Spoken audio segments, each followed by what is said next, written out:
Hey there, and welcome to Acutely Amanda, a podcast where I share short fiction that stays with you, along with the real life and craft behind it. I'm Amanda, and today's episode is about a bunny. Let's get to it. Let Me Latte by Amanda McNeil. Bun Bun Hoppington should have left Trunk Cafe as soon as she saw the only seat at the high top bar next to Skitter O'Squirrel.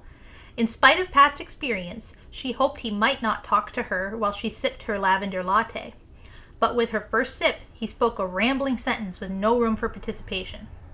I bought a house, a duplex, can't afford the mortgage without the rent, not a fan of the whole real estate complex, but either a landlord or be landlorded.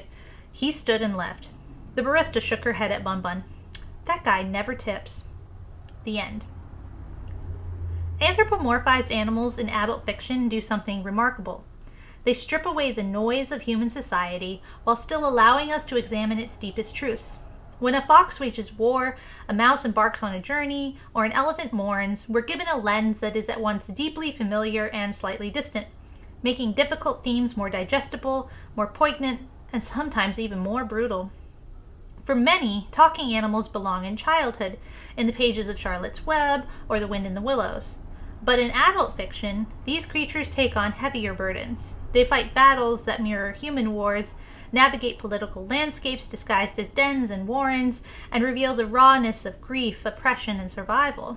Watership Down is not just a story about rabbits, it's about displacement, tyranny, and the desperate search for home. Similarly, in my own work, I use bunnies and a squirrel to explore capitalism, housing, and gentrification, examining how we all respond to the systems of oppression around us. By taking human struggles and placing them in non-human bodies, authors can explore themes of power, injustice, love, and loss with a kind of clarity that realism sometimes muddies. A wolf's hunger, a cat's cunning, an owl's quiet observation. These are primal, instinctual things. They remind us of what we are beneath all our rules and structures. And sometimes it's just easier to see the truth when it has fur, feathers, or scales. So this drabble, a callback to earlier this season when I explained a drabble, it's a 100-word piece of fiction, was inspired by a lot of housing upheaval that I underwent between the end of 2023 and the end of 2024. And so I ended up really running up against, what housing is in the United States at this time of that. And the setting of the cafe, everyone loves a cafe. This was actually based on a cafe locally to me that I enjoy spending time at.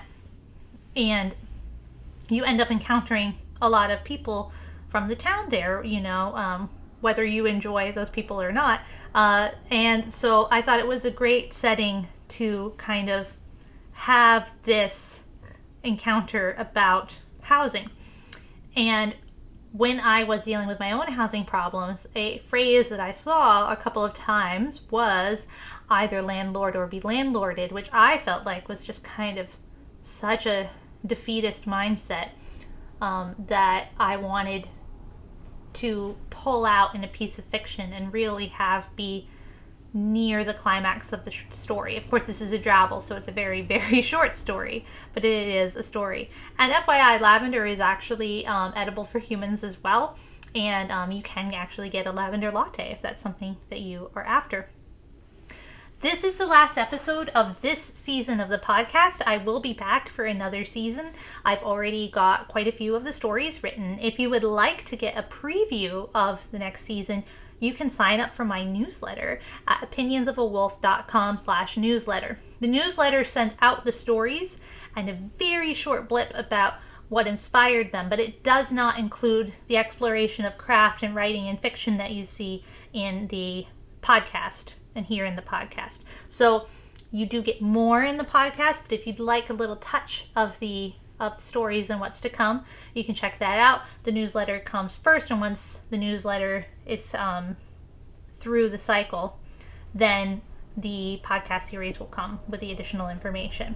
So I don't know the timing for it just yet, but it will be coming, I promise.